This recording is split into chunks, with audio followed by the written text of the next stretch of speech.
Good morning, students. Today our topic is Civilizing the Native, Educating the Nation, chapter number 7 from History, class 8th.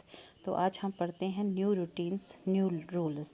अगर हम mid 19th century की बात करें तो company जो थी वो उस टाइम पर यूनिवर्सिटी या जो हायर एजुकेशन तक इंटरफेयर कर रही थी, पाठशाला में इंटरफेयर नहीं कर रही थी।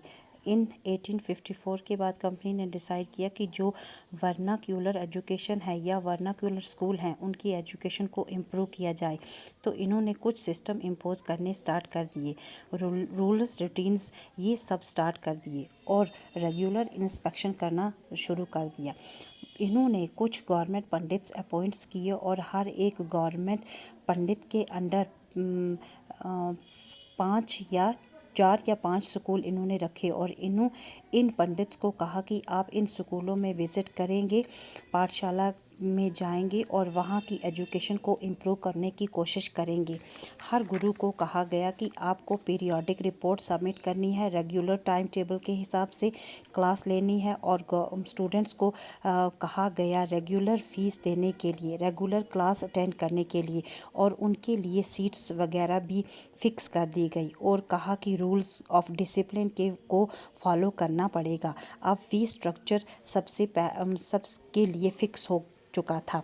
जिन पाठशाला ने इन रूल्स को एक्सेप्ट किया, गवर्नमेंट ने उनकी हेल्प की, और जिन्होंने इनके साथ काम नहीं करना चाहा, गवर्नमेंट ने उन्हें कोई सपोर्ट नहीं दिया।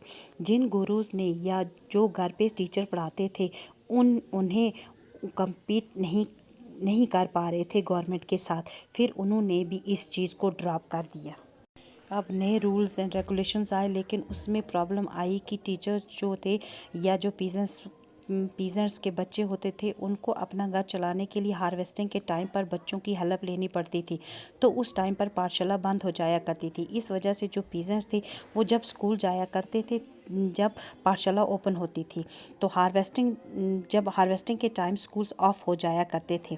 उन्होंने कहा कि एक बेसिकली डिसिप्लिन हुआ, जो रेगुलर अटेंडेंस हुआ कि रेगुलर बच्चों को आना होगा, तो हार्वेस्ट के टाइम पर भी स्कूल ओपन रहेगा। और पीजेंट्स ने बच्चे जो पोअर फैमिली के बच्चे थे, नहीं आ पा रहे थे, उनको टाइम टेबल था वो फ्लेक्सिबल नहीं था। तो जब रूलर्स आए तो कि जो बच्चा स्कूल नहीं आ पा रहा है वो पढ़ने में इंटरेस्टेड नहीं है। अब है the agenda for a national education. जैसे ब्रिटिशर्स एजुकेशन देना चाहते थे इंडिया में, वैसे ही अदर थिंकर्स भी थे।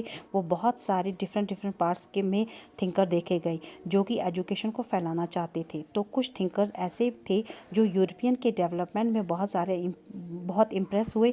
उन्होंने डिमांड की यहाँ पर बहुत ज़्यादा यूनिवर्सिटीज़, कॉलेजेस, स्कूल्स खोले जाएँ और एजुकेशन पर पैसा स्पेंड किया जाए, ताकि लोगों के अंदर अवेयरनेस आए, लोगों के अंदर डेवलपमेंट हो, मॉरल एजुकेशन लोगों को मिले, वेस्टर्न एजुकेशन के अगेंस्ट आए Mahatma Gandhi and Rabindranath Tagore. Thank you for watching this video.